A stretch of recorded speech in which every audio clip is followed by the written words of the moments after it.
Hello, everybody, and welcome to the Great America Show. It's great to have you with us. We're live from the swamp, or as some call it, the nation's capital. Just a few moments ago, we sat down with House Oversight Chairman James Comer to talk about a slew of issues. What's going on in his committee? The Biden autopen scandal, Elon Musk coming out against the big, beautiful bill, coming out against the GOP and President Trump, and Jasmine Crockett announcing she's looking to overtake chairmanship of that committee that Comer sits as the chairman of. They'd have to win back Congress first, which may be an uphill battle, considering all that the Democrats have done over the last 4.5 years. Among many issues that Congress faces right now and the Oversight Committee faces is that autopen scandal. Joe Biden signed a massive amount of pardons before he left office, his son among them, but there was many other child predators, convicted felons for rape of children, and a slew of terrible, terrible crimes that were all signed with this autopen that we're hearing about. So who signed it? Did Joe Biden even know his name was being signed on documents? Who's responsible for it all? We're going to take you now to that interview that we just did with House Oversight Chairman James Comer on his thoughts on where this investigation goes and what he has in store for the rest of this Congress.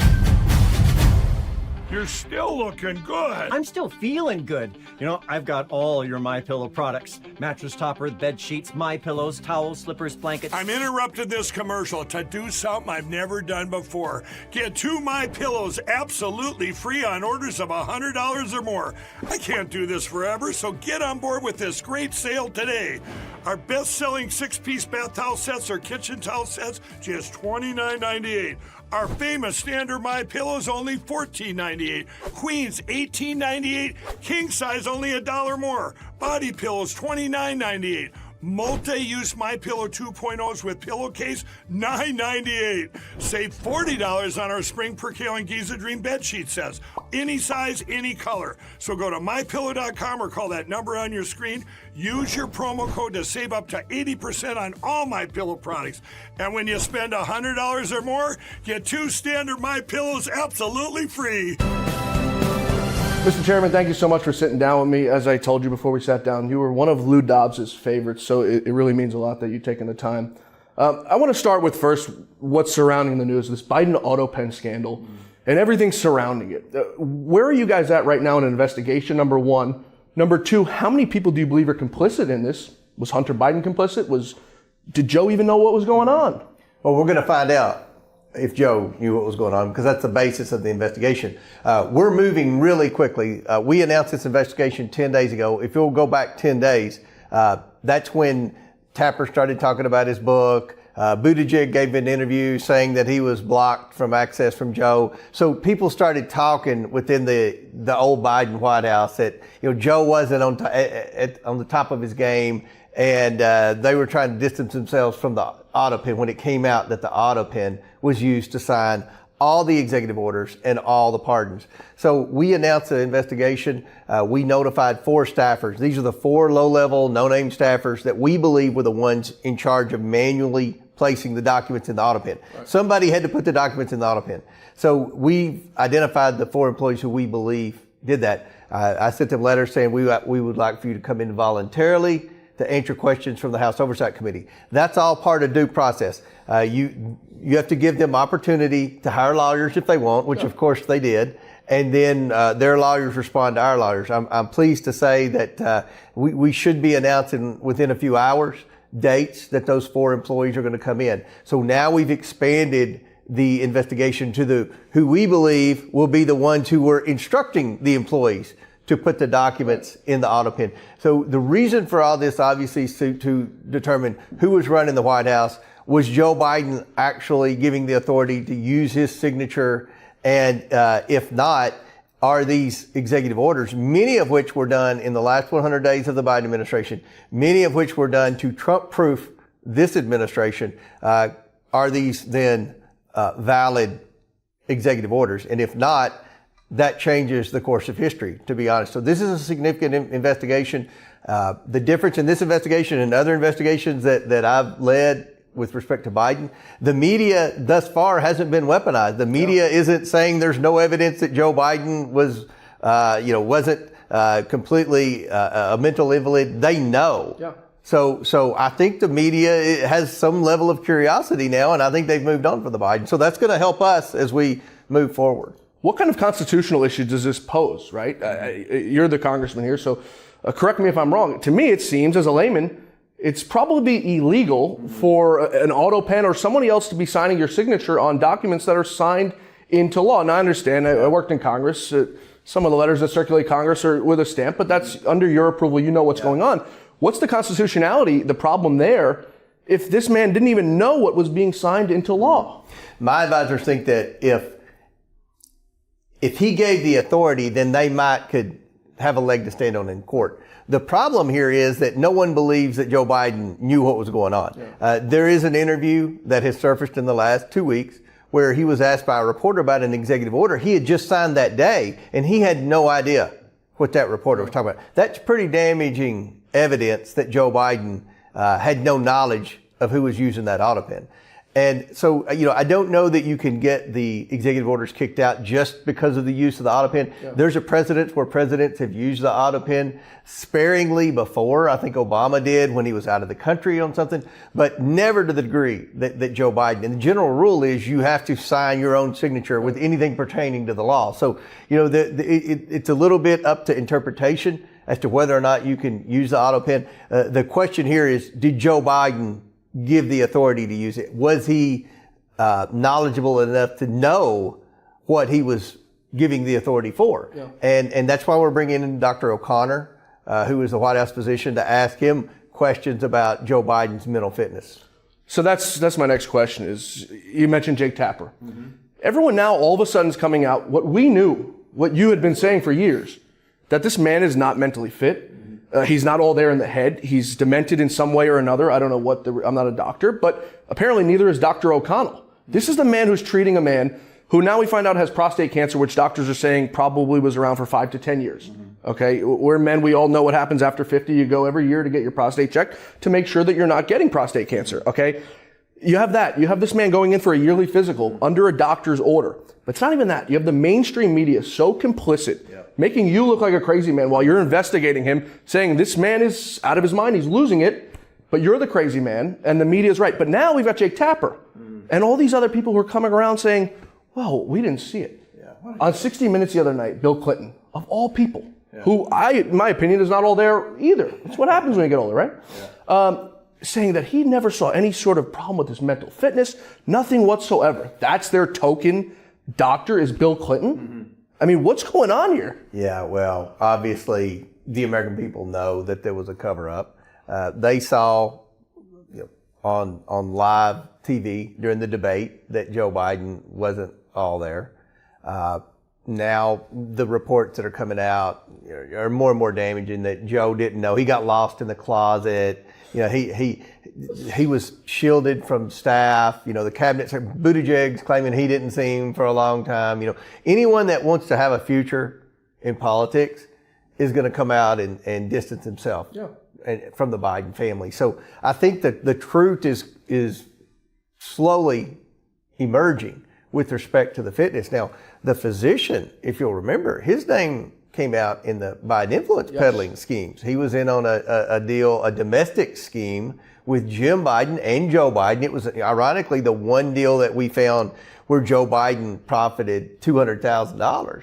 This was the same scheme. So this guy was Joe Biden's physician when he was vice president, stayed as his physician when the 4 years when they were in the private sector when Trump was president the first time, and then they brought him back as a civilian to be the physician. He consistently issued reports saying Joe Biden was healthy. Now, everyone that knows anything about prostate cancer, my father, grandfather, and great-grandfather all had prostate cancer, so I have really studied a lot about prostate cancer. I get my PSA checked twice a year and all that.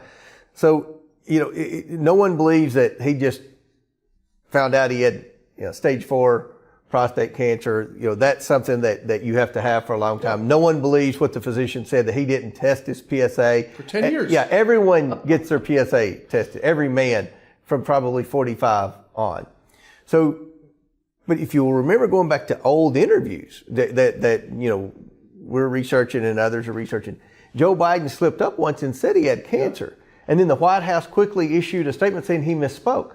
How do you misspeak about having cancer. Yeah. So if at that point he knew he had cancer, then Dr. O'Connor lied consistently to the American people, and the White House lied to the American people and said he didn't. And remember, these same people tried to get Joe Biden they tried to keep him on the ballot for another 4 years as president.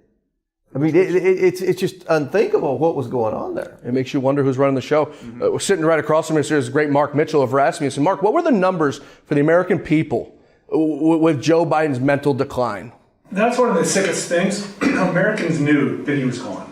66% of them wanted him to get a mental exam in February of 22, and 68% of them agreed that Joe Biden's mental decline had been apparent over time. So this is way before anybody in the media touched it. They'd seen all the videos, they made up their minds, and then of course nobody's addressing it. Yeah. The American people saw it. We saw it. As a man who covered news every day, producing Lou Dobbs' shows, we lived it every day. And you know what? The truth of the matter is I don't think you have a mean bone in your body. You're probably one of the few people out here who does. I think it probably troubled you, and correct me if I'm wrong, to see this man tripping going up steps, tripping falling down steps, falling on stages. It's an embarrassment to the country. It's an embarrassment to his family. It's an embarrassment to just about everybody. We didn't want to see that happening. Yet the media sold it that this man was as healthy as can be. But Donald Trump's the one with dementia. He closes his eyes for a second. He blinks. They catch him on camera with his eyes closed. He's falling asleep. When Ronnie Jackson was out there saying, this man is healthy, you know, he's a little heavy, he eats McDonald's, but who isn't? But Donald Trump is the one who's not healthy. Do you think we ever get accountability out of maybe not the media, but these people? On the ride over here, I had to look at, I know Ian Sams was one of your good friends over here, who I looked at, he doesn't have a job right now. He's politically consulting. Oh, yeah. Is he a person you'd like to bring in and talk to? I would love to talk to Ian Sams. You know, we have so many clips of just him looking in with his ugly little bald head in the camera, lying to the American people about Joe Biden, lying about Joe Biden's mental fitness, lying about Joe Biden and his family's influence peddling, lying about Joe Biden's knowledge and participation in his family's influence peddling. So he's a person of interest. You know, he loved to go in front of the TV camera, and he loved to attack me and Jim Jordan. So you know, he seemed to be very knowledgeable when he was going in front of the TV camera. I think he would be a very good person to come in and explain what was going on in the Biden White House, because he sure acted like he knew everything. And I hate it that he is unemployed now, and I'm shocked that he's not in high demand in the private sector. Maybe we can check with your staff if you have an intern position open up. I'm sure he'd suit you well. Yeah. We always need somebody to clean the bathrooms around here. Well, you know what? Ian Sams, if you're listening, I'm sure this will be out there somewhere. You'll be able to come apply for a job. I want to turn to something that you hear all the time, and I get blowback, the audience, the listeners. We want arrests. Comer and Jordan, they're not doing anything. They're not arresting anybody. First of all, you're not a cop. You don't have the power to arrest anybody. Mm-hmm. What your job is to do is to make the recommendation to the Department of Justice, and if they are not corrupt, Merrick Garland, they heed the warning, and they heed the indictment, and they either follow up or they don't. Tell the audience, if you will, how it works. Yeah. Congress cannot arrest anyone. If Congress could arrest anyone, Adam Schiff would have arrested everybody when he was chairman of the House Intelligence Committee, when he was leading the first Trump impeachment. All Congress can do is investigate. We have subpoena power. We can subpoena documents. Now, it was very difficult to subpoena documents in the Biden White House because they fought us. Merrick Garland fought us every step of the way.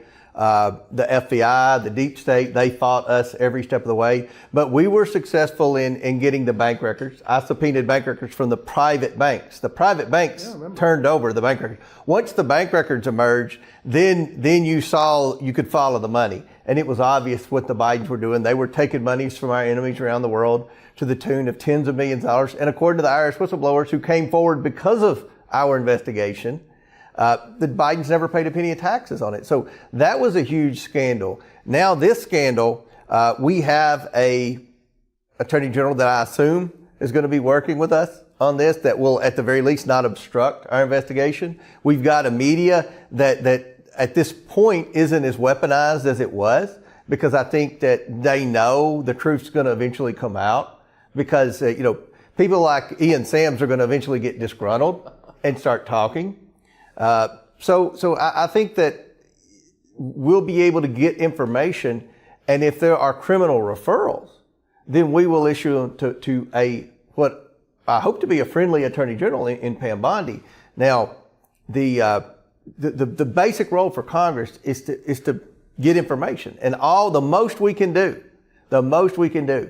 is issue criminal referrals. Now, you can impeach, but not my committee. They would always say, why isn't Comer impeaching? It's the Judiciary Committee that impeaches.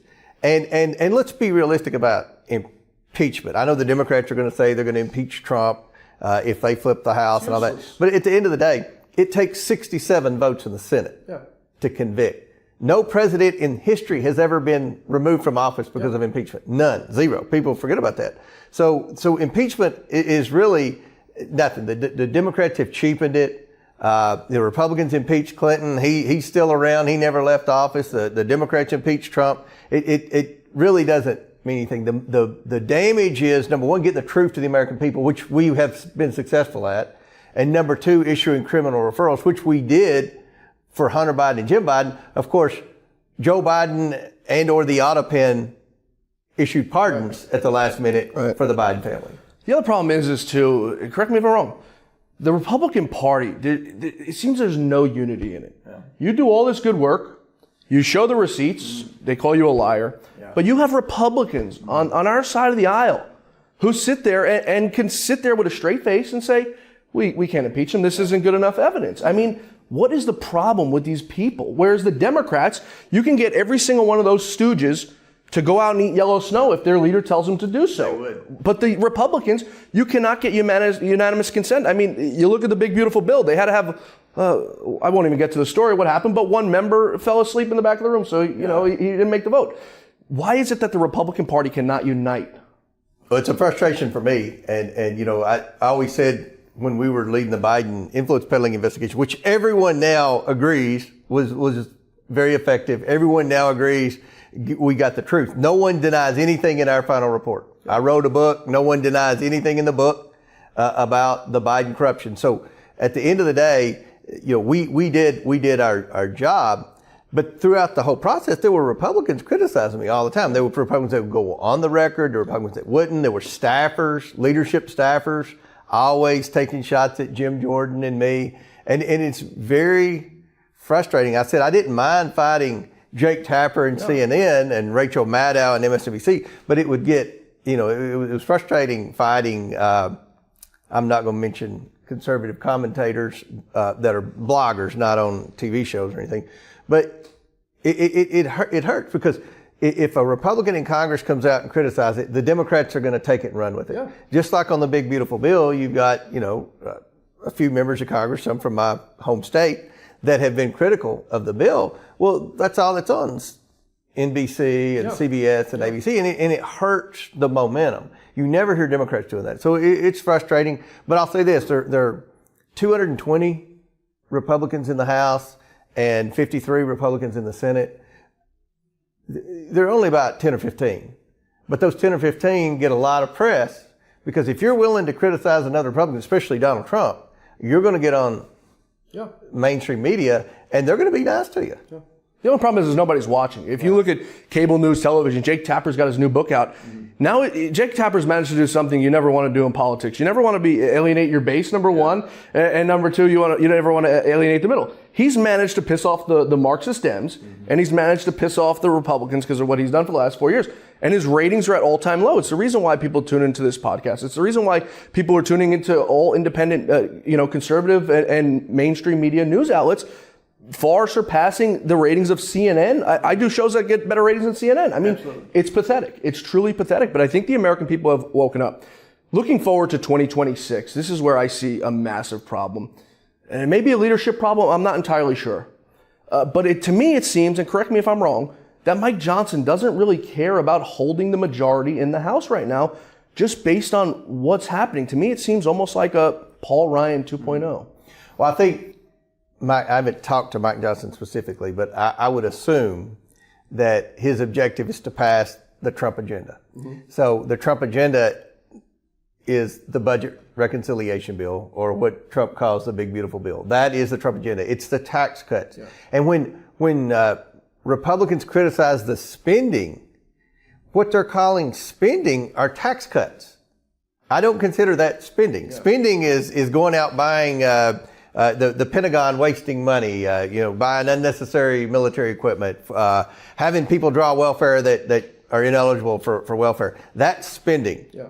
Okay, a bridge to nowhere. That's spending. Tax cuts are not spending. And so the big beautiful bill also has border security in there. It has a lot of policy in there, so it's a pretty substantial bill. Also, the rescissions package, and Trump's starting to send them over. He just sent one over in the last 24 hours, which are the DOGE cuts. Yeah. Right?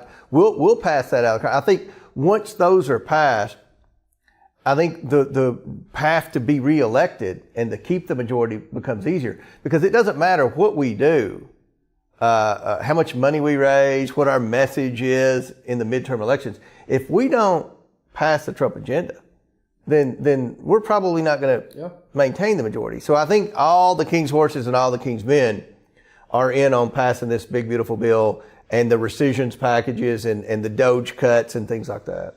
Yeah, they really got to get together. Mark Mitchell does this polling on it every day, and people are just very resentful. I mean, mentioned Pam Bondi before. The Epstein files. They're on the desk. They're coming out next week, and it's an influencer thing. Just so idiotic on how they're doing things. There's a way that you can message things. Don't give everything all at once. Let a little bit out. Right. When you did your investigation, you'd let out one thing, you'd let out the next thing, and you built this entire case. Right.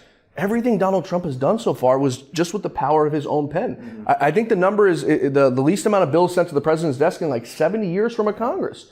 The American people see that, and it kills me to know that you have worked so hard. Donald Trump has worked so hard to get reelected, breaking all odds, winning an election 3 times, never been done before. And just to throw it all away at the end of the day, it breaks my heart. I know it breaks Lou Dobbs' heart, knowing everything that you guys have went through to just throw it all away. Yeah. Well, hopefully we'll be effective at the end of the day. It takes a long time to pass legislation, lots of egos in Congress. Yeah. The Republicans, Musk, whomever that comes out and critical of the big beautiful bill, that complicates things. Yes. But it's not supposed to be easy, and hopefully we will. But I think that our future election hopes and dreams depend on passing the president's agenda. Yeah. And it is frustrating when there are Republicans that are opposing it. Because look, there are things, you look at a bill that's 1,000 pages long, you're going to find things that you don't like. I'm going to find things I don't like. All part of getting to 218 in the House and 50 in the Senate. It involves giving and taking and negotiating. If you don't want to do that, if you're a member of Congress and says, I don't want to do that, I want it my way or no way, then you really don't need to be in Congress, because unfortunately our founding fathers set it up to where you have to get a majority in the House. And normally you have to get 60 out of 100 votes in the Senate, which means you would have to get Democrats. But because of the budget reconciliation bill, you only have to get a majority. So we don't have to fool with any Democrats. And hopefully we'll be able to do it on our own. And if we don't, no one to blame but the Republicans. Yeah, and the Senate, you already have problems, because off the bat you start with Murkowski, Susan Collins, and you've got Tom Tillis now who's just acting like a total fool with what he did to Ed Martin. And, I did a show and I broke it down and I looked at where the money is coming from. And Tom Tillis took massive amounts of money from the Medicare lobby, from the medical fields. In my opinion, we've got to get this money out of politics. Walking in this building this morning, I couldn't even get into the building because it's just lobbyist after lobbyist after lobbyist after. I think we should pass a law here in Congress where everyone who takes money should wear a NASCAR jacket and say, I am sponsored by X, Y, because then at least the American people know what's going on. To me, it's these people buy the power, they buy the influence that they need, and they do what they have to do. In your investigation, nothing stopped you. You probably had death threat after death threat. I did. You probably had to worry about looking behind your back when you went home with your wife and your kids, but it didn't stop you. Right. Nothing could stop you. Yeah. Whereas these people get a phone call from any lobbying industry and says, I want this done.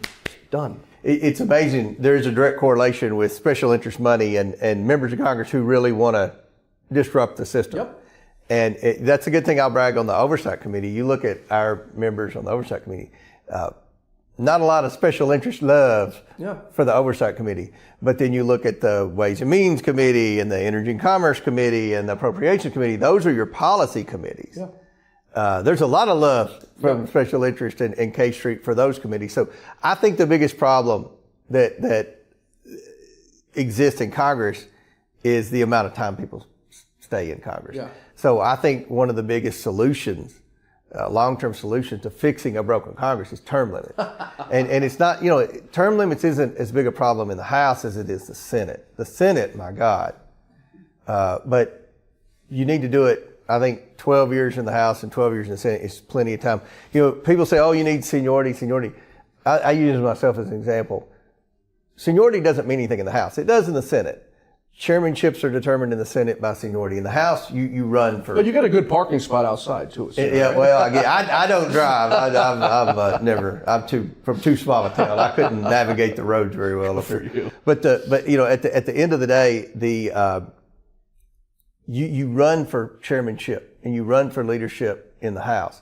I became the top Republican on the House Oversight Committee after just 3.5 years in Congress. So everyone who I ran against had more seniority than I did. Seniority doesn't mean anything in the House. Mm-hmm. So, one of the biggest arguments against term limits is, oh, you got to have seniority. That's not a thing. Yeah. That's not a thing. Yeah, I would even be in favor if they didn't want to go term limits, make the senators run every 2 years too. Yeah. Make them run every 2 years to figure out so that people can see what's going on with them. Yeah. Before we wrap up, I know you're strapped on time and I appreciate you really sitting down with us today. What's your outlook look like for this Congress as for your investigations? Mm-hmm. Well, we've got a lot of, it's not just the autopen. Obviously, that's become front and center because so much has come out in the last little bit. And if you think about what's the biggest thing holding Trump back now are a lot of these executive orders that were used to Trump-proof it. A lot of his problems in court stem from some of these executive orders that Joe Biden signed. If this investigation proves Joe Biden had no knowledge of that, then there's a good case to get those executive orders declared null. So, I think that that's a major investigation.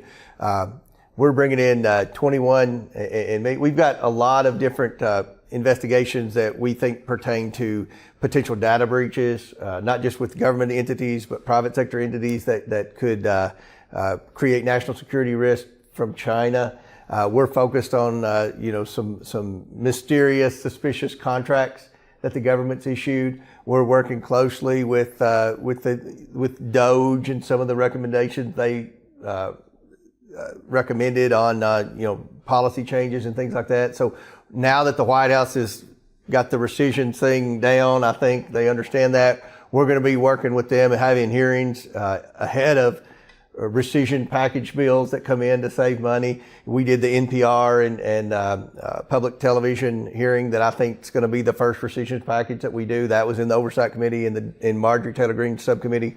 So we're going to play a role in trying to do what the committee's supposed to do, and that's eliminate waste, fraud, abuse, and mismanagement in the federal government. I think we've got a lot of opportunity, and I think having a friendly administration will help. An administration willing to cut waste, fraud, and abuse.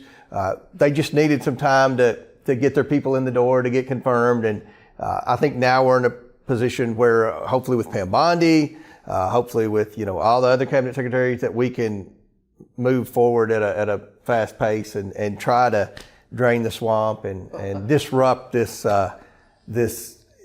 Washington that's out of control. Last question. Do you have the full faith and confidence in Pam Bondi? I mean, in my opinion, we've seen nothing so far. We've heard a lot of talk, as Lou Dobbs used to call it, blather, but we've got nothing to show for it. I understand the Epstein files are long and there's a lot into them and they're very complex, but give the people something. Yeah. Break it down. Yeah, I think that it's taken her, time to get her people in to understand the process. Donald Trump brought in outsiders.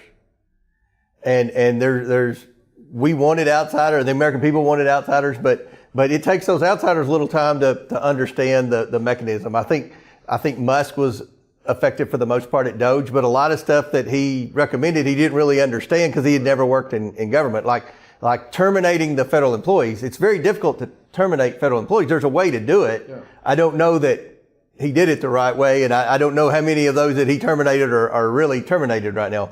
So we've got to work with these cabinet secretaries and the people in the Trump administration. We've expressed our willingness and our assistance is available. We are now communicating with Pam Bondi. It's taken her a while to just get settled in, and I think you're going to see more performance out of her moving forward. She certainly has the ability. President Trump had confidence in her. I don't know her, but I believe that she's going to get some things done. It's just taken her a while to get her people in place. And remember, she's fighting the deep state. I mean, that's ground zero for the deep state and people. She walked in an agency that's not her friend, and she's not going to get much cooperation from the career staff at the Justice Cabinet. Yeah, and we still have a lot of these holdovers who are buried deep down that we can't seem to get rid of. And that's the root of the problem. My opinion is you've got them. But in my opinion, Pam Bondi's got to crap or get off the toilet. I think is the saying. Get the job done or pass a little torch to somebody who can get it done. Thanks for all the work that you're doing, and we appreciate you sitting down with us, Congressman. Thanks for having me. Thanks, everybody, for being with us tonight here on The Great America Show. Tomorrow, we're back with House Judiciary Chairman Jim Jordan and Nancy Mace. We take up all these issues that are facing Congress right now and what they're going to do to stop these Marxist Dems, these rogue judges who mean to destroy this country, and they're doing just that. We'll see you back here tomorrow for The Great America Show. Until then, may God bless you, may God bless America, and may God bless the great Lou Dobbs. Have a wonderful night, everybody.